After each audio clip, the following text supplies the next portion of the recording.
Hi and welcome to Literary Hype. I am Stephanie, your literary hype woman, and today's author conversation is the one I've been kind of keeping to myself for a while. A long while, actually. I did share a video showing that I moderated a panel at Planet Comic-Con Kansas City with Julie Murphy and Sierra Simone. Well, after we did the panel, we also did an interview, and I did withhold it until now for a good reason. We decided that it would be better off if we released it in July to time out with their new novella that's coming out, which is Snow Place Like LA. It is a novella in the Christmas Notch series, so it's kind of a little Christmas in July taste before we get the next book in the series this fall. So without any further ado, here is a hilarious conversation with Julie Murphy and Sierra Simone. Trust me, these guys are so funny, and you might not want to watch this around kids.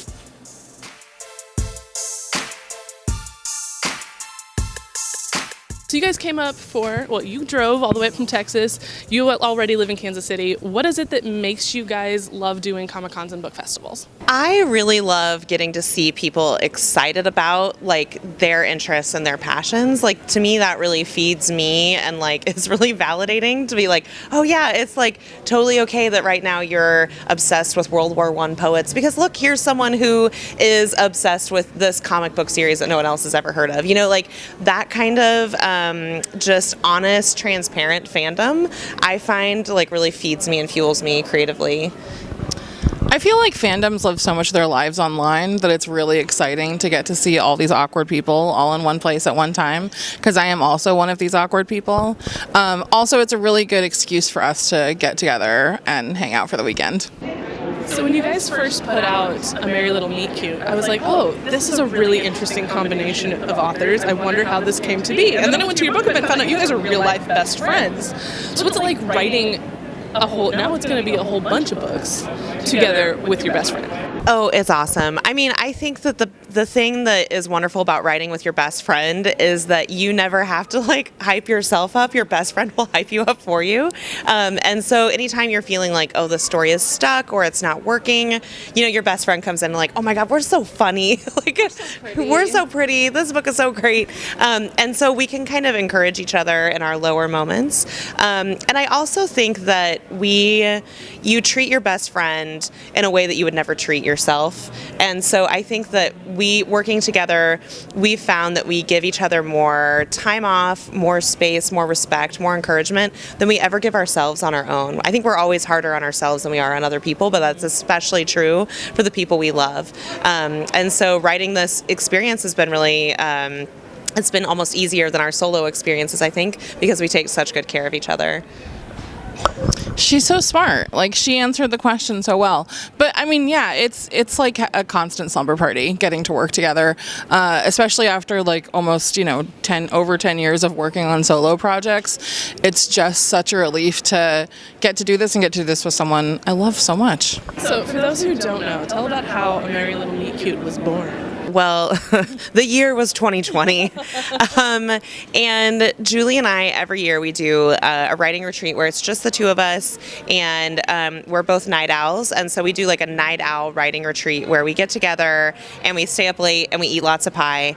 And during the pandemic, we were we're going to make it happen. So we isolated and kind of bubbled ourselves, and then in November of 2020, we found a cabin in Oklahoma, and we were working really hard. I think we were both really under the gun with the deadlines we were on.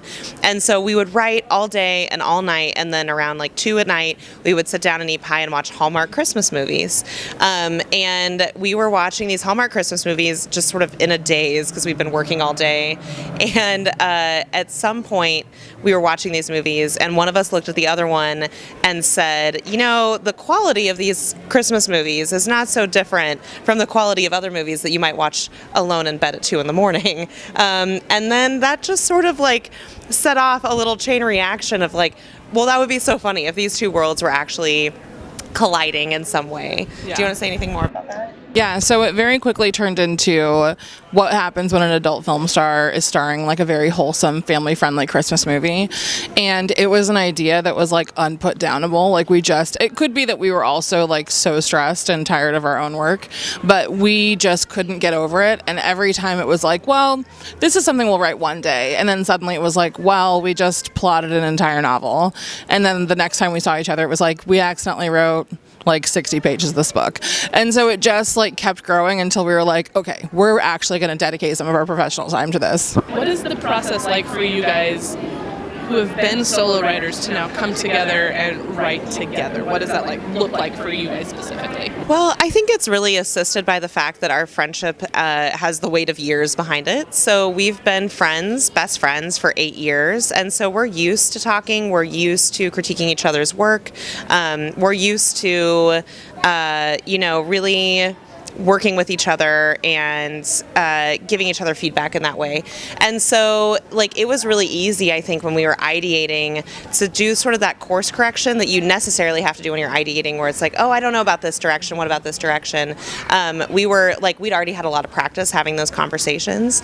And so we also sort of accidentally landed on a method that really worked for us, which was each of us would take a character and kind of take ownership of that character. So we would write our chapters from that character's perspective, but then when Julie would give me a chapter that had my character in it, I could go in and be like, I think my character might say it this way, or I think that this is a detail that we need to add in for him in these chapters. And so we were able to really kind of get into each other's words a little bit, but we're so used to doing it already that it never felt invasive or forced. Yeah, we both sat down as soon as we knew that this was something we were truly going to do, and made a beat by beat of the book, and sort of I think we planned halfway through the book what we were expecting this to look like, and it still gave us enough room to have a lot of fun and explore what we were doing, so that it didn't feel stale or boring as we were writing. And as we were trading chapters back and forth, we were still finding ways to make each other laugh and surprise each other with ridiculous inventive things that we had come up with. And so then halfway through the book, once we have a better idea of what the ending might look like, we sit down and have another sort of story summit, and sit down and basically outline the rest of the book once we have the knowledge of what the first half looks like. So how did that process change for the upcoming novella, No Place Like LA, which comes out in July, Christmas in July? That one is all one perspective. So how did you adjust this process just for Luca? The novella is just one point of view the whole time. And so in that case, we actually did just split the chapters up. I think it was every other chapter that we decided to do. I really like doing the first chapters. I like doing prologues. I like doing first chapters. I really like that blank page. Julie, I think you're someone who you like having a starting point to jump off of a little bit more. So almost invariably with every book, I will take the prologue and the first chapter, because that's let me in there with that blank page. I want to mess it up. And then Julie will use that as a jumping off point to get into it. So I think that's kind of how we chose, okay, chapter 1 is Sierra, and then Julie, and then we could go back and forth. Yeah. But I do think that with this one, we also wrote over each other more than we typically do, just to make sure Luca's voice felt like one singular voice. You guys have previously said that you didn't think that A Merry Little Meet Cute was really happening, so you filled it with things that you particularly love. So I made a list of the things that stood out to me in No Place Like LA, and we're going to play a game of who likes this. Who likes peanut butter ramen? I mean, it's just pad thai in a way. Don't tell anyone who actually makes Thai food that, but it makes me feel pad thai feelings. Pretty Woman. Oh, I do think that it's more Julie than me. Yeah. My husband and I, so my husband is a former public school teacher, and he always travels with me, and so sometimes people will be a fan of mine and not know who he is and think he's just treat him unfairly. And so his favorite thing to do is to have the Julia Roberts moment when they figure out that he is Mr. Murphy. He's not really Mr. Murphy. We have different last names. But anyways, when they figure out he's Mr. Murphy and he does the big mistake, huge moment. I love Pretty Woman. Tale as old as time. Twilight. Oh, this is a joint a joint effort. We were both, I was 18 when Twilight came out, so you would have been 19. It just hit us right at the right time. In fact, we actually had a bachelorette party with our friends that had an Edward Cullen full-size cutout. The Edward Cullen full-size cutout actually originally came from my bachelorette party, and I wouldn't let anyone who I was sharing a hotel room with at my bachelorette party sleep in my bed because Edward Cullen was sleeping next to me. So, listen. I love it. Wasn't entirely sober. Did my best friend have to sleep in a tub? Yes. Is she fine? Yes. Is Edward fine? So, yes. Studio Ghibli. Okay, that was me. That was more me. But that was one of those things where one of the characters, Angel, he's very artsy. And I do feel like Studio Ghibli is one of those places that all the smartest, most creative people I know are like, this is it. Like, this is where real art lives. So I was like, this is a perfect Angel moment. Who thinks Li Shang is the hottest cartoon character alive? Seeing Mulan and, him in Mulan, literally, it was a very formative time for me at the age of 11 or something. I was like, oh, I think puberty just hit. And I already know the answer to this because you mentioned it in your panel yesterday, but who thinks Ursula is an inspiration? Of course, yes. I mean, if she doesn't, then we have to reassess our friendship. I mean, yes, of course. Yeah. Body language. No good movies before Iron Man 3? Okay, this is adapted though. I actually have a movie rating scale of it's binary. There's before Jurassic Park and there's after Jurassic Park, BJP and AJP. And I just really feel like no good movies were made before Jurassic Park. And that is how I judge what movies I'm going to watch. I have only seen one movie that has disrupted my binary system, which is 100% accurate. Tremors is a perfect movie, objectively. She's lying because she also loves Ferris Bueller. I do like some Brat Pack movies, but really, the system holds up. The system's true. Who thinks Flatwater is for peasants?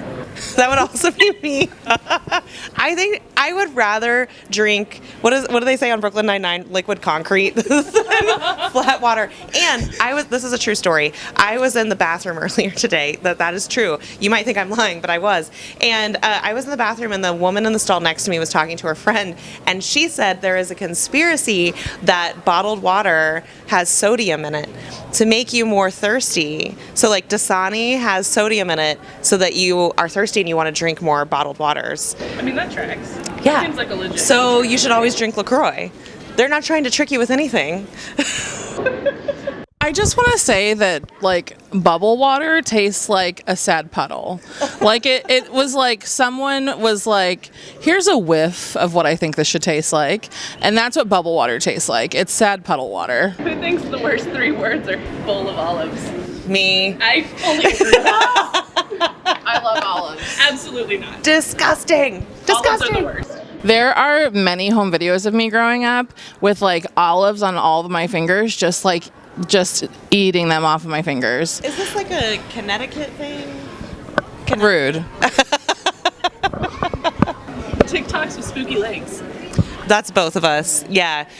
So if anyone, is it Geodesaurus is the handle? Look up spooky legs. Yeah, there is an artist in residence, I believe in Michigan or Minnesota, near the Great Lakes, and a lot of her art involves the Great Lakes. And so she has done a ton of research, not just about the Great Lakes, but sort of all lakes, rivers, oceans, hydrology in general to inform her art. And so she makes informative content about spooky lakes where, they might have creepy shipwrecks or, some of them have layers of separated water types where bodies don't rot is it Lake Superior? Mm-hmm. So you could find a body from 100 years ago in Lake Superior, and because it's trapped in this lower level, it'll be completely intact. And she does this in October, right, for Halloween. But she also is constantly commenting on spooky lakes, and she has a rating system that's 0 out of 10 spookies. So that's how we rate everything now. How many spookies? And this could go on forever because there are so many great pop culture references in these books. So we'll end on the more spicy, controversial one, Yellowstone Notting Fic. Who discovered that? Okay. Who do you think discovered that? Okay, first of all, I cannot verify that Yellowstone Notting Fic exists, but I can verify that I became reacquainted with this thing. Please, if you Google nodding, do it on your incognito browser. But nodding typically happens in werewolf-y kind of fan fictions, Omegaverse fan fictions, and I was trying to think of like a funny joke that I could make where nodding would happen in a very like contemporary sort of setting, and I landed on Yellowstone because it's one of Julie's favorite shows. So if there is not Yellowstone Notting Fic, I really hope that someone feels inspired to go out and make it happen. I mean, I would read it. Just to be clear, I would read it. Okay, so let's talk a little bit more about Snow Place Like LA in general, since I was very excited about getting to the game. So tell us a little bit about where this picks up, what we're going to expect from this novella. Okay. So Snow Place Like LA picks up immediately after the events of Christmas Notch. We're picking up with Luca, who is our costume designer from A Merry Little Meet Cute, and he was just sort of that character that we accidentally wrote, and we're like, oh, he wants to be a main character, and we have made a grave mistake, and Luca needs a story of his own. So we set out to write Snow Place Like LA, and we decided that we wanted to set it against the backdrop of a porn shoot of a Pretty Woman esque, like, spoof on this, movie classic.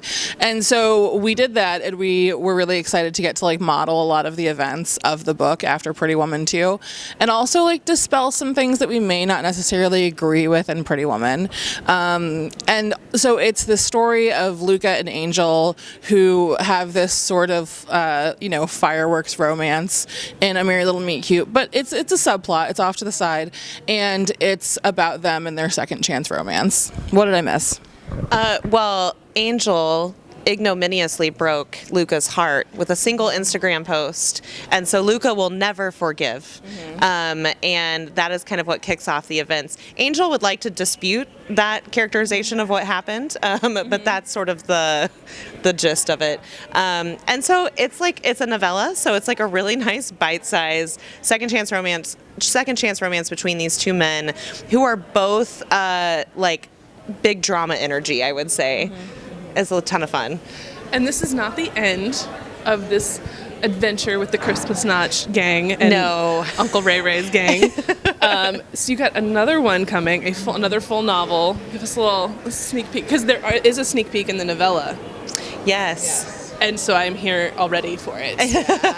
Just inject it into my veins, please. So give us a little sneak peek at what's coming down the pike. So our next full-length book in the Christmas Notch expanded cinematic universe is A Holly Jolly Ever After.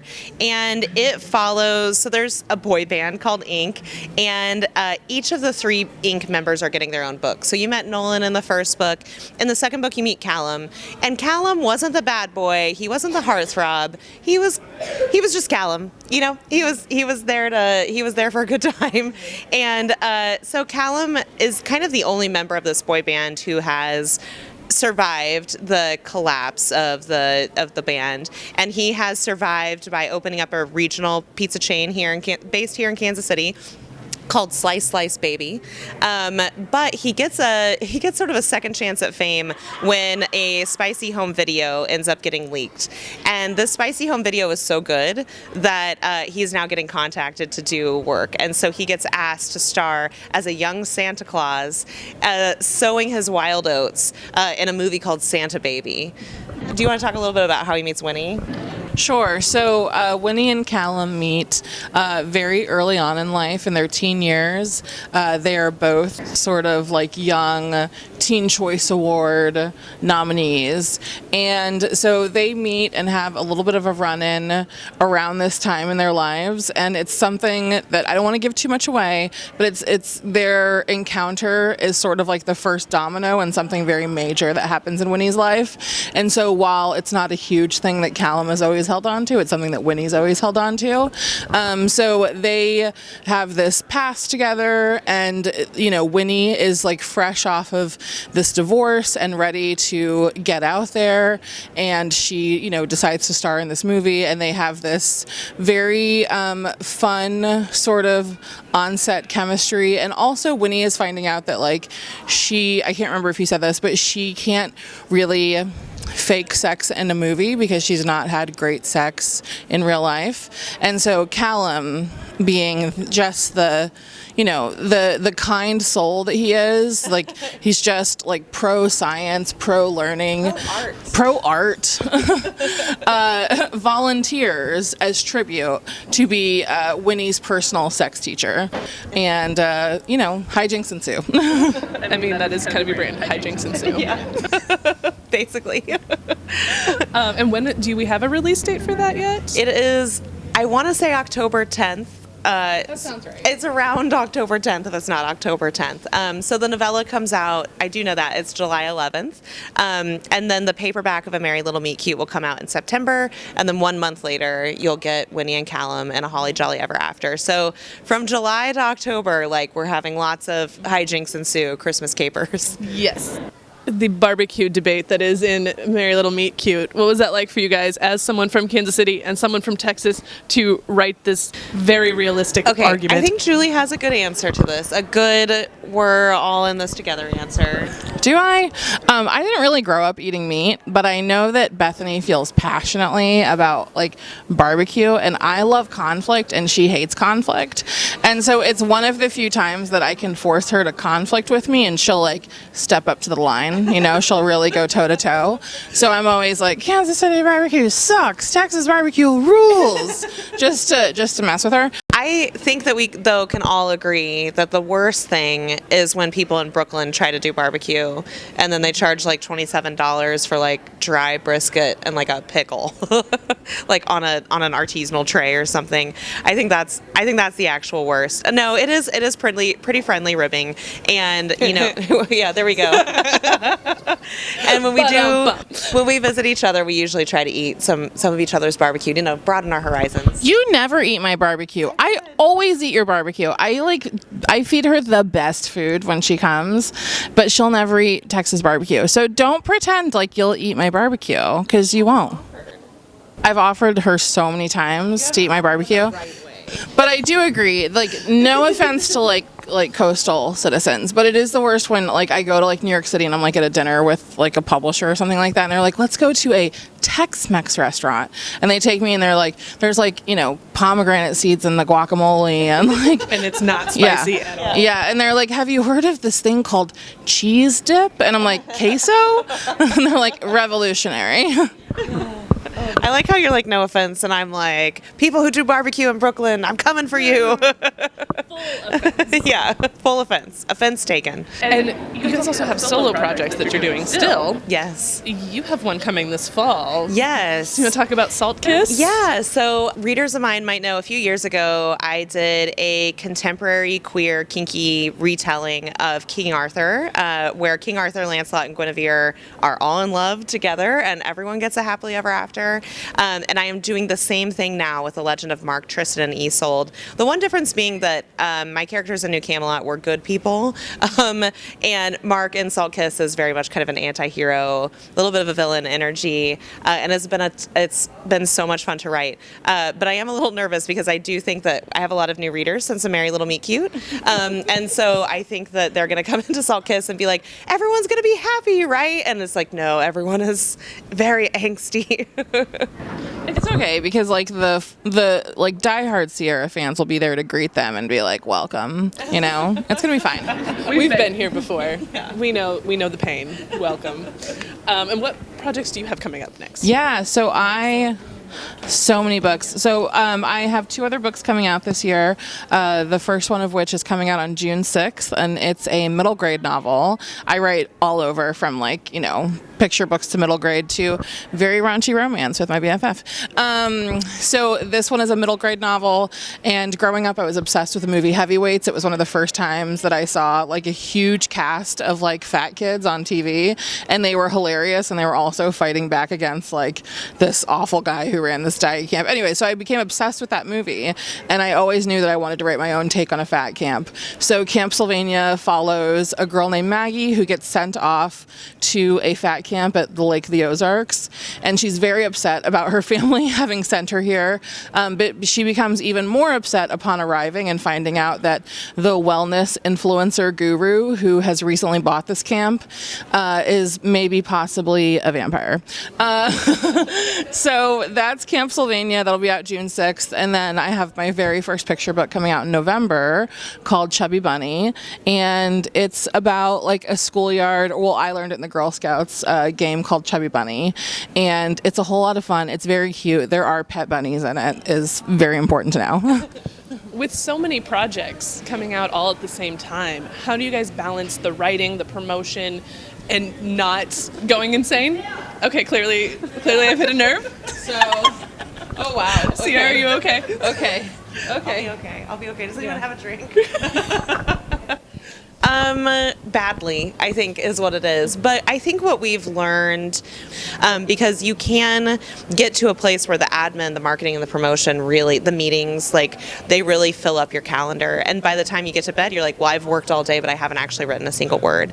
And so I think that has been both like a learning curve for us, and then also we have seen the fruit of those results by being able to continue to write. But definitely I feel like with last year with A Merry Little Meet Cute coming out, it was our first joint release, our first time co-writing, and so juggling that and solo marketing and solo drafting ended up being a little bit of an adventure, but we love each other so much and we have so much fun together that it just ended up us being giggle monsters at 2 a.m.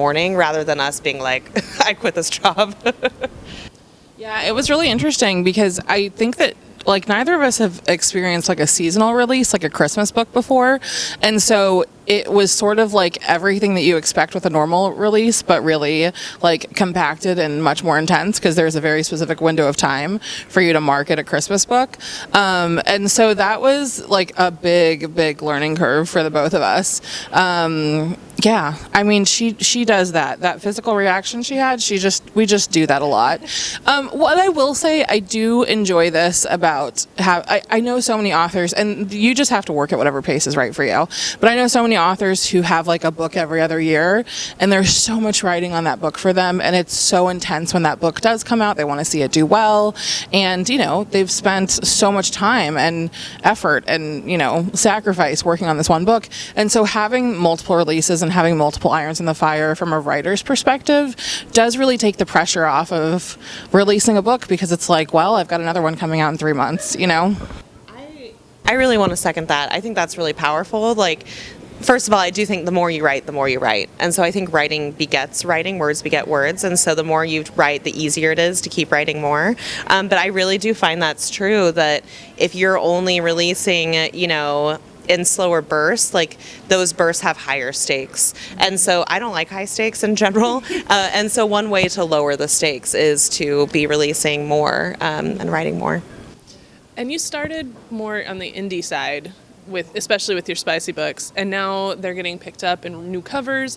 What has that process been like for you to kind of transition out of indie into more traditional publishing? It's been, it's been really good, but I started out as a traditional author, and I was really young. I was 24 when I sold my first series, and I really didn't know how to advocate for myself. I didn't know how to communicate well, and I also wasn't a really strong writer yet. I was not able to talk fluently and legibly about, what tropes were in this book and what the appeal was and stuff like that. I still had a lot of learning to do, and so I didn't have a really positive experience with trad my first go round, but then coming back to trad after having success as a self-published author was great, because I was able to look at my publisher as a partner and not as daddy, and so not in a sexy way. Yeah, not a sexy dad, dad, papa, father, not their father.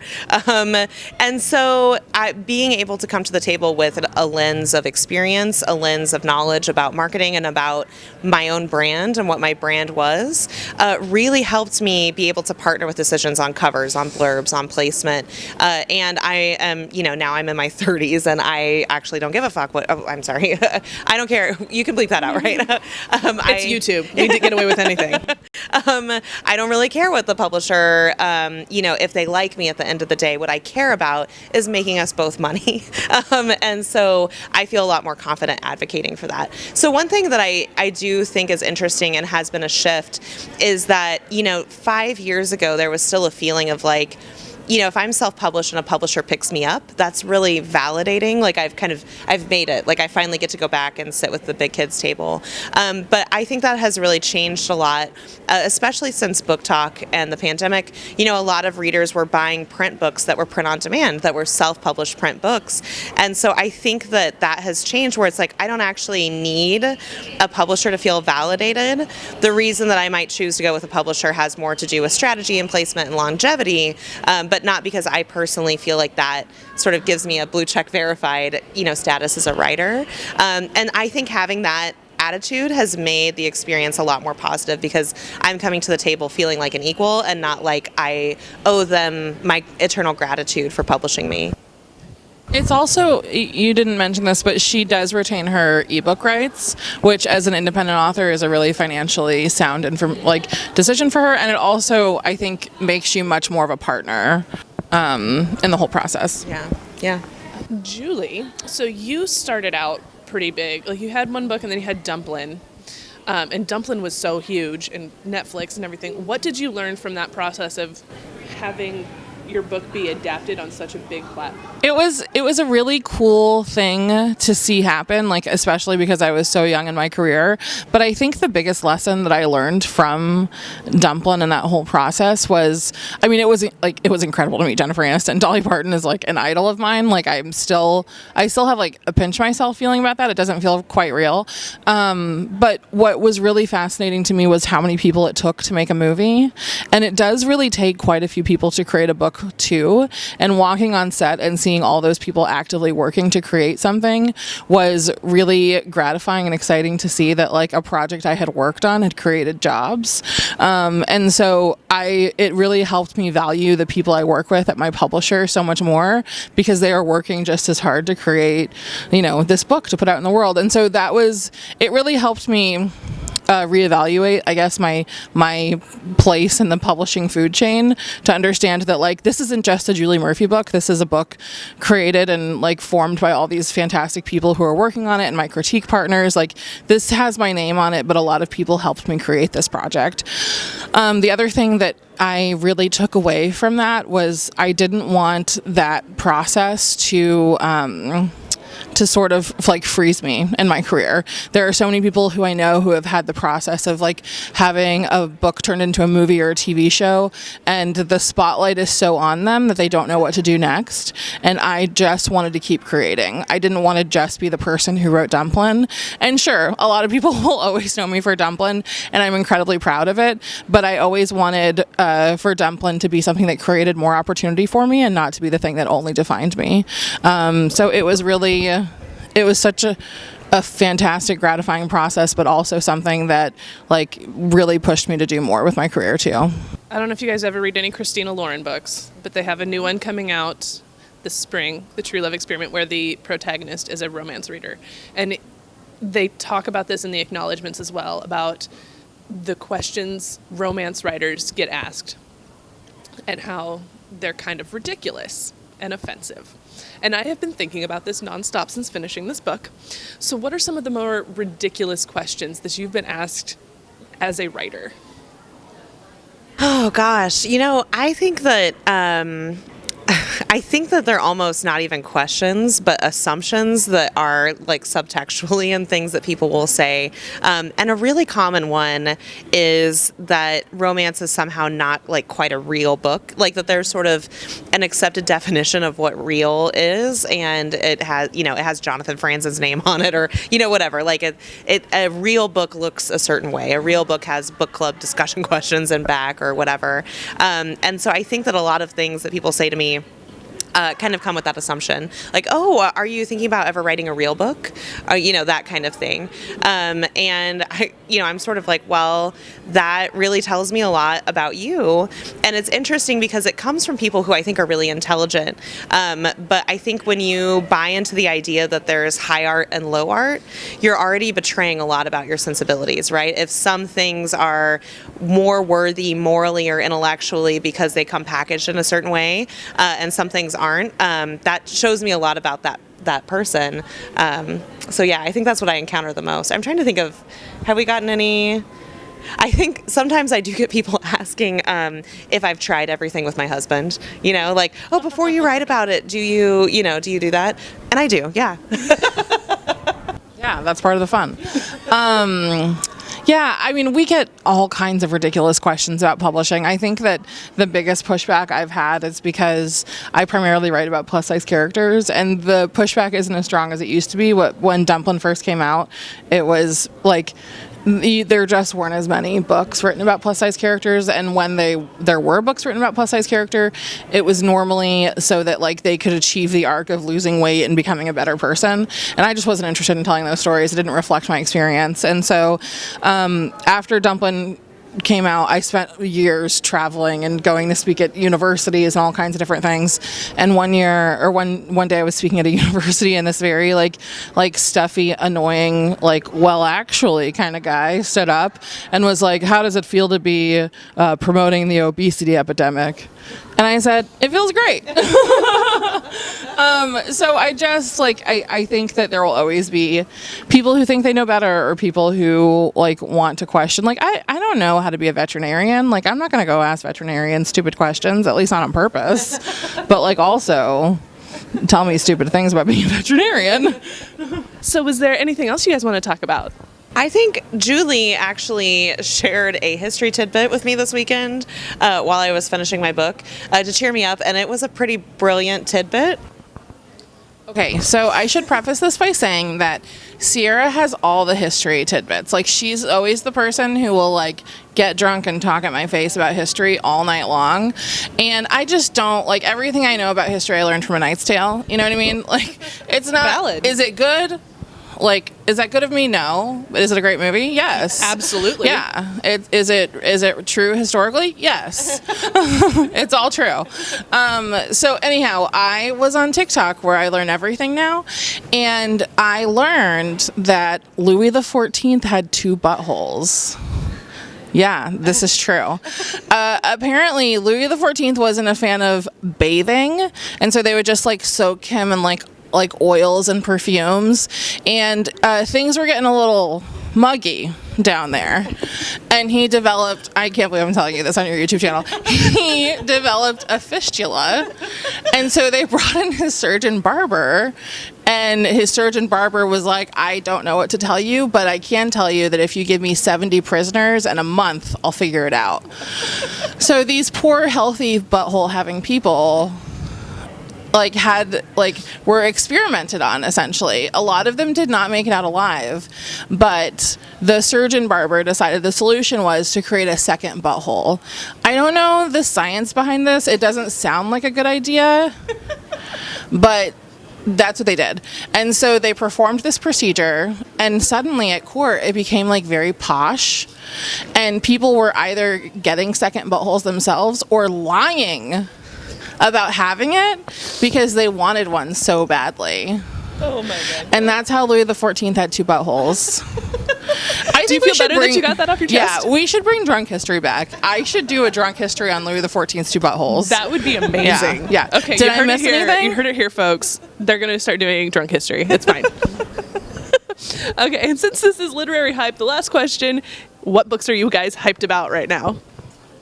Oh, man. Okay, so I am reading an advanced copy of a book called Forget Me Not by Julie Soto. Have you read this? I just got it in the mail. It is so good. It's a debut, and it's one of those debuts where it's like, I wish I could go back and do my debut all over again because this is so strong.